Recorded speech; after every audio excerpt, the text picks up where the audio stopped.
안녕하십니까. 고수의 국어 강사 안종민입니다. 이번 시간에는 수능 특강 문학 243페이지에 갈래복합 3번 박일로의 선상탄 작품을 해설 강의해 보겠습니다. 먼저 작가를 살펴보겠습니다. 작가 박일로는 1561년 그러니까 명종 16년에 태어나셨습니다. 그리고 돌아가신 해는 1642년 인조 20년에 돌아가셨습니다. 조선 중기이고요. 조선 중기의 무신입니다. 무신이고 무관이고 무인입니다. 장군이신 거죠. 이순신 장군처럼 임진왜란에 참전하셨습니다. 여기 보시면 사이에 임진왜란 병자호란 둘 다 있죠. 1592년 선조 때 여러분 임진왜란이 일어났고요. 인조 때 병자호란이 일어났습니다. 이때가 작가가 32세가 되던 때인데 이때 전쟁에 참전을 하십니다. 그것을 배경으로 지은 작품이 선상탄입니다.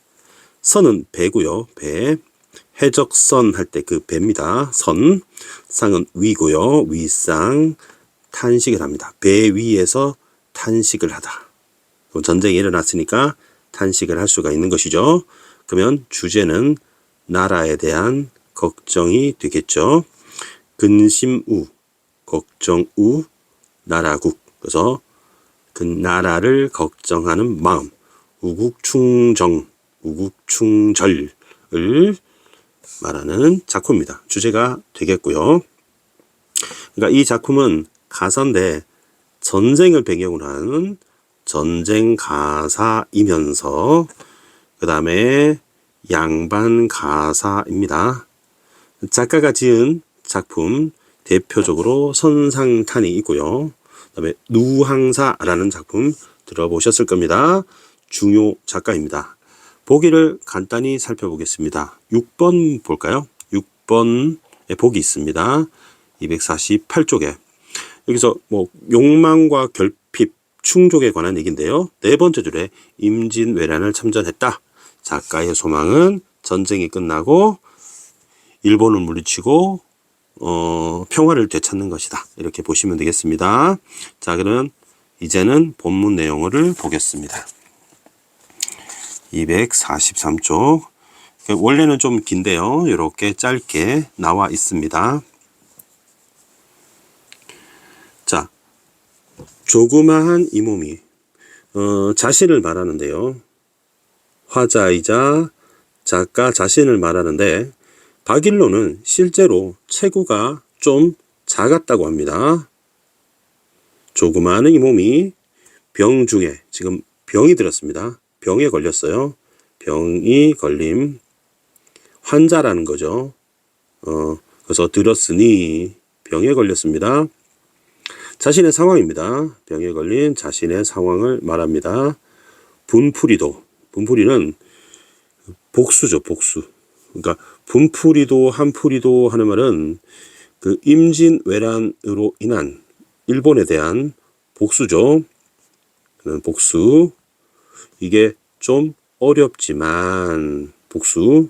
왜냐면 나는 지금 아프니까. 그러나 죽은 제갈공명도 살아있는 죽은 제갈공명 살아있는 중달 해서 이렇게 대조가 되겠죠. 중국의 인물들입니다.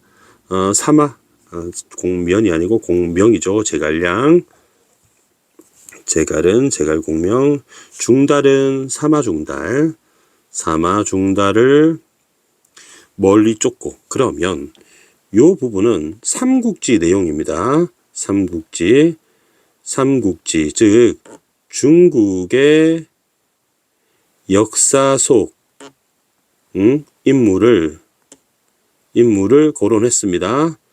그래서 이 비슷한 인물, 비슷한 상황을 지금 통해서 막 하고 싶은 말이 있는 거죠.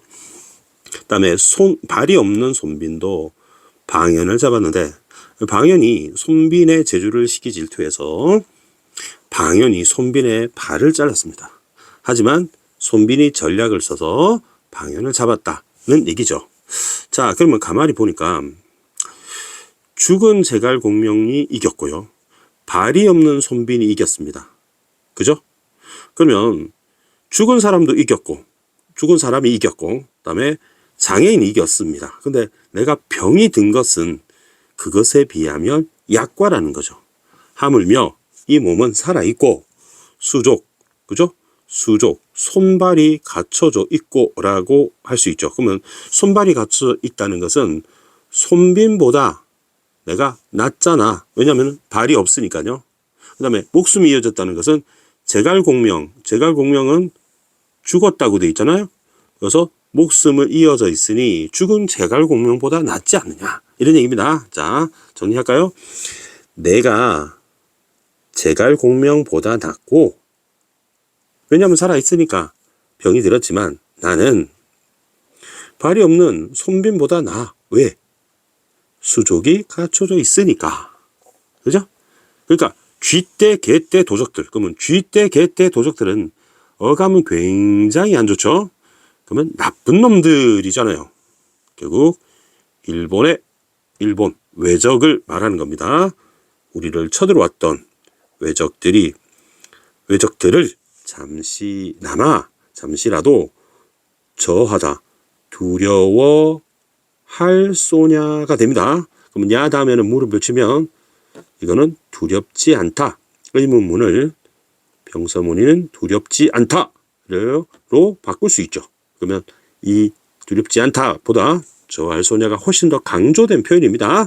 자, 그러면 의문문을 평서문으로 바꿀 수 있기 때문에 서리법이 나온 겁니다. 비선에, 비는 날다 비자고요. 그 다음에 선은 우리 선상탄, 해적선 할 때 요게 배주자인데요. 배는 보트고 선은 쉽 정도 됩니다. 날아가는 듯한 굉장히 빠른 배죠. 빠른 배에 달려들어 적의 선봉군이죠. 적의 앞서 있는 거죠. 앞서 있는 적의 선봉군, 맨 앞에 있는 군인을 거치면 하는 거는 해치면으로 봅니다. 해친다면 하고 가정한 것이죠. 내가 배를 타고 적의 선봉을 물리치면 9월, 10월, 음력 9월, 10월에 서리, 바람에 낙엽처럼 적들이 낙엽이 되는 거죠. 다 떨어져서 죽는 것이죠. 낙엽같이 직유법이 되겠죠. 해치리라. 굉장히 무인의 기계, 기상, 남성다움, 아주 호방한 의지, 이런 것이 느껴지는 부분입니다. 무인으로서의 7종 7금은 7번 풀어줬다가 풀어줌, 그 다음에 다시 7번 잡음입니다. 잡음. 그래서 밑에 각주를 보니까 제갈공명 또 나왔습니다. 제갈공명이 바로 남만왕엔 맹획을 7번 잡았다가 7번 놓아줬다. 그러면 내가 너희를, 그죠?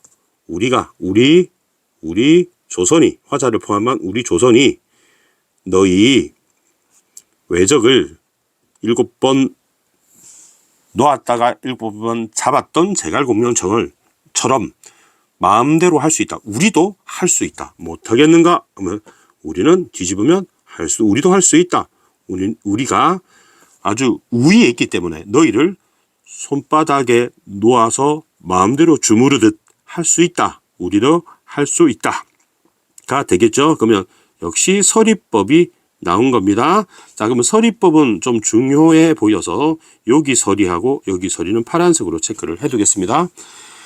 어리석은 섬오랑 오랑캐들아 라고 되어 있습니다. 그러면 섬 오랑캐가 아까 나왔던 쥐떼, 개떼, 도적과 같은 외적이 되겠죠? 같은 외적이 됩니다. 그러면 외적을 불렀죠. 오랑캐들아 라고 불렀습니다. 그러면 돈호법, 청자 설정, 말을 건네는 어투를 사용했습니다. 어서 항복하려무나 하고 항복해 이런 뜻이요. 행복해라. 그러면 명령법이 되겠죠. 이렇게 됩니다. 그 다음에 항복한 자는 안 죽이는 법이니 너희를, 그럼 너희가 바로 일본 외적을 말합니다. 너희를 굳이 섬멸 다 죽여 없애겠느냐? 너네를 없애지 않다. 항복하면 내가 살려줄게. 목숨만 살려줄게. 다시 한번 서리법이 나왔습니다. 우리 임금, 이때 임금이 이제 선조죠. 선조. 우리 선조 임금께서 선조의 성득, 성스러운 덕이, virtue, 덕이 너희와 함께 더불어 살자 하시니라 라고 임금의 말을 인용하면서 아주 우위에 서서 일본을 아래로 보고 이렇게 아주 용맹하게 얘기를 하시는 거죠. 태평천하에. 그러면 화자가 바라는 이상이 바로 태평성대가 되겠죠. 태평천하에 아주 평화로운 세상입니다. 요순군민, 이거 화자가 바라는 거예요. 요순군민이 무엇이냐면 옛날에 전설에 중국 전설에 왕이 있었는데 그 임금이 요임금과 그리고 순임금이었대요. 요임금, 순임금이 그때가 매우 세상이 평화로웠다고 태평성대였다고 합니다. 성대였다고 합니다. 그래서 지금 우리 임금이 성덕이 있어서 태평천하의 요순임금 전쟁이 끝나면 너희를 데리고 행복하게 살자. 이놈의 새끼들아 항복해. 이런 뜻입니다. 1월 그러면 해와 달입니다. 해와 달. 다음에 광화는 빛과 화는 빛입니다. 빛과 빛. 그러니까 해와 달의 빛과 빛이니까 이게 결국 무엇을 의미하냐면 임금의 은혜, 덕을 비유하는 단어가 됩니다. 아침마다 거듭하니 그러면 임금의 덕을 비유한 것입니다. 그래서 이건 중요하니까 1월 광화 이렇게 체크를 해두겠습니다. 임금의 덕입니다. 임금의 덕. K라고 쓴 게 임금입니다. 우리 임금의 덕입니다. 임금의 덕이 빛이 아침마다 거듭하니 전선, 그러면 전선은 세모입니다. 전쟁에 쓰는 배죠. 전쟁에 쓰는 전쟁에서 타던 배입니다. 전함이라고 하면 되겠네요. 그죠? 전쟁에서 타던 배니까 전함을 타던, 그러면 과거죠. 우리 몸도 어주는 고기잡이 배입니다. 고기잡이 배. 그럼 고기잡이 배는 전쟁이 아니라 평화가 되겠죠. 평화. 그러니까 전선 타던 과거와 현재가 되겠고요. 어주는 우리 미래의 물고기를 잡으며 평화롭게라는 뜻입니다. 그러면 전선과 어주도 대조가 되겠죠. 그래서 노래하고 평화롭게 노래하고 싸우지 않고 가을달 봄바람에 높이 베고, 높이 베고라는 것은 베개를 높이 베고라는 말이 평화를 말합니다. 평화. 그다음에 성대에 태평성대는 평화로운 세상입니다. 그러면 태평성대는 화자가 바라는 세상이죠. 성대에 파도 없는 바다, 바로 평화를 말하는 겁니다. 피스, 어주도 피스. 화자가 바라는 것 동그라미 1을 5군데를 칠했습니다. 색연필로 표시했습니다. 그래서 결국 피스, 바로 평화를 말합니다. 다시 보려 하노라 하고 영탄법을 사용했습니다. 자, 한번 내용을 좀 정리를 해달라는 친구들이 좀 있어서 선생님이 우리말 풀이로 다시 복습을 해드리겠습니다. 조금한 이 몸이 병에 걸렸으니 분풀이도 한풀이도 임진왜란 복수도 어려울 것 같지만 그러나 죽은 제갈공명도 살아있는 사마중달을 멀리 쫓았고 발이 없는 손비도 방연을 잡았으니 그러면 이제 역사 속의 인물을 차용했습니다. 하물며 이내 몸은 손과 발이 갖춰져 있고 목숨이 이어져 있으니 쥐떼 개떼 도적들 외적들 잠시라도 두려워하겠느냐. 날아가는 배에 달려들어 적의 선봉을 물리치면 9월 10월 서리가 부는 바람에 낙엽처럼 다 헤쳐버리겠다. 제갈량이 맹획을 7번 잡았다 7번 풀어준 것을 7번 풀어줬다 7번 잡은 것을 우리인들 못하겠는가? 우리도 할 수 있다. 어리석은 섬 오랑캐 외적들아 어서 항복하려무나. 항복한 자는 죽이지 않는 법 너를 굳이 섬멸하겠느냐. 우리 임금의 성스러운 덕이 너희와 더불어 살자 하시니라. 태평천하에 요임금 순임금의 임금의 백성이 되어 백성이란 뜻입니다. 군주의 백성 군주의 백성이 되어 백성 바로 햇빛과 달빛 임금의 은혜는 아침마다 새롭거늘 거듭되거늘 전함을 타던 우리 몸도 고기잡이 배에서 노래하고 가을달 봄바람에 베개를 높이 베고 누워서 태평성대 파도가 없는 평화로운 세상을 다시 보려고 하노라. 이렇게 되게 남성적인 전쟁 가사이자 우국 가사이자 무신이었던 박일로의 양반 가사였습니다. 질문 있으면 댓글 남겨주시고요. 답변해드리겠습니다. 구독과 좋아요 부탁드리겠습니다. 고수의 국어는 항상 최선을 다해 강의하겠습니다. 여러분 고맙습니다.